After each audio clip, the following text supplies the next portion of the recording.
We thought it was just a game. That's the part that still makes my hands shake when I think about it. I'm standing in a dark hallway, my eyes closed, counting out loud like a joke, when I hear something move behind me. Not running, not hiding, just waiting. I stop counting.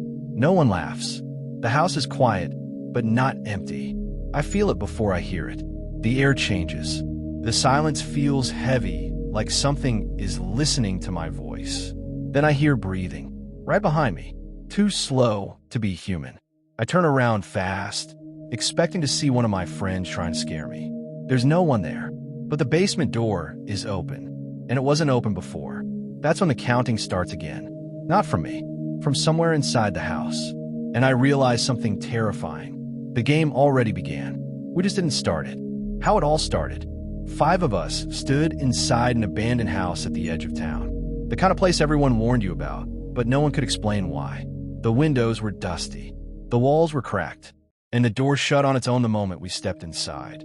We laughed. We always laughed when something made us uncomfortable. Someone suggested a game to kill time. Hide and seek. Simple. Something we all knew since we were kids. One rule. If you're found, you're out. I volunteered to count first. I stood facing the wall in the hallway, covered my eyes, and started counting out loud. 1, 2, 3. Behind me, I could hear footsteps running in different directions. Doors opened. Someone laughed. Someone bumped into furniture upstairs.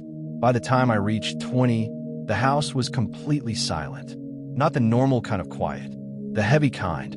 I turned around and stepped into the hallway. The air felt colder than before. The shadows felt deeper, like the lights weren't reaching all the corners anymore. I checked the living room first. Empty. Then the kitchen. Empty. That's when I noticed the basement door. It was open. We never agreed anyone could hide there. I called out, telling whoever was down there to come out.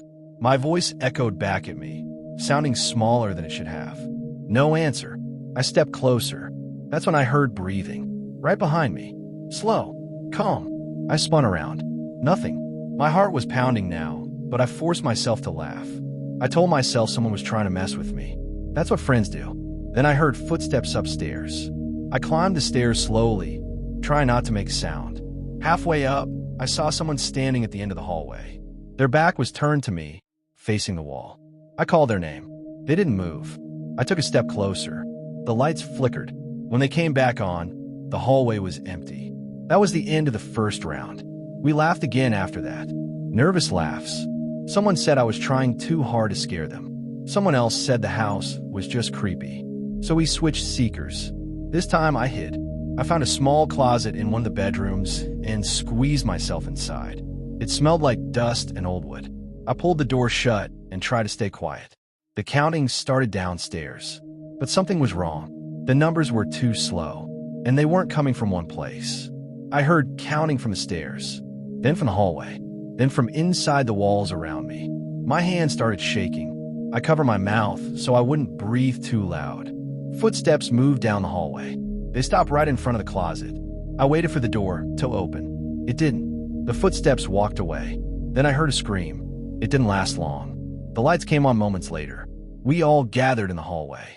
One of us was sitting on the stairs, staring at nothing. They weren't crying. They weren't scared. They just kept saying the same thing. I didn't hide. The house told me where to stand. That's when we decided to leave. The front door wouldn't open. Neither would the back. The windows wouldn't break. Our phones had no signal. That's when the counting started again. No one was counting. The numbers echoed through the house, coming from everywhere at once. We realized then that the game hadn't stopped. It had changed. Hiding places started disappearing. Doors led to rooms that weren't there before. Hallways felt longer than they should have been. Every time someone was found, they didn't scream. They just vanished. By the end, I was the only one left.